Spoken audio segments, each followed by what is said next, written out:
நண்பர்களே, பெரியார் இறக்கவில்லை, அதை உயிர் போட வெத்திக்குதான் தலைவர் விஜய் அவர்கள் தாவேகா கட்சியை உருவாக்கி கொண்டிருக்கிறார். இந்த இளைஞர்களுக்கு என்ன தெரியும் என்கிறத நம்மளை பார்த்து கேட்டுட்டு இருக்காங்க.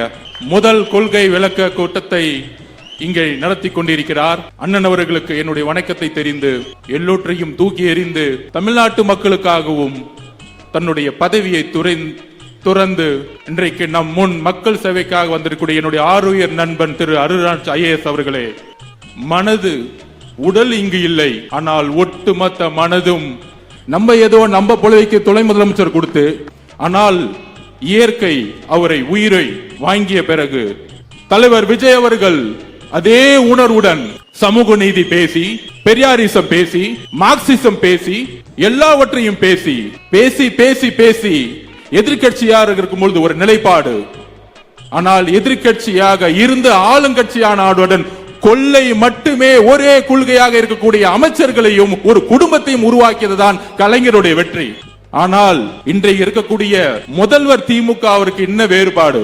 கொள்கையும் இல்ல, ஒன்லி கொள்ளை தான், ஒன்லி ஊழல் தான்.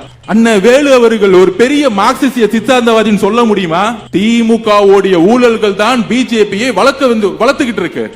போன்ற ஆட்சியில அன்றைக்கு இருந்த ஆளும் அரசு ஒன்றிய அரசுடன் சேர்ந்து ஜல்லிக்கட்டுக்கான போராட்டத்தில் பங்கெடுத்தார், சிஏக்கு எதிரான போராட்டத்தில் பங்கெடுத்தார். அண்ணாவுடைய கொள்கையை இவர்கள் விற்று கொள்கையை விற்று கொள்ளையை குடும்பமாக மாற்றி ஊழலை நோக்கி போடும் பொழுது கேள்வி எழுப்பினார். அதே உணர்வுடன் தமிழக வெற்றி கழகம் ஒரு குறிக்கோள், அதை வழிமொழிந்து 2014 லேடியா மோதியா என்ற கேட்ட ஒரு குரல் இந்த குடும்ப ஆட்சிக்கு எதிராகவும் லேதியா மோதியா என்கின்ற கேள்வியுடன் பிஜேபியை பின்புறல் வாசலாக நேரடியாக வரவேற்று அந்த வலுவிழந்து வெச்சக்கூடிய தலைமை இப்பொழுது எங்களோட நோக்கத்தை தெளிவாக்கிட்டோமா? அப்படி உடனே கேட்பாங்க. தாவேக்கு நான் இன்றைக்கு சொல்லுகிறேன், இதே சேலம் மாநகரில் 11 MLA சீட்டும் நம்ம ஜெயிக்க முடியும். அதற்கான சூழலை நம்ம ஏற்படுத்துவோம். இன்னைக்கு இவர் கூட கூட்டணி போவாரா, அவர் கூட கூட்டி பண்ணுவாரா?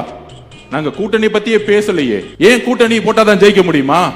உங்களுக்கு வலு இல்லை, எங்களுக்கு வலு இருக்கு. எங்களுக்கு தெரியும் அப்படி ஜெயிக்கணும்னு.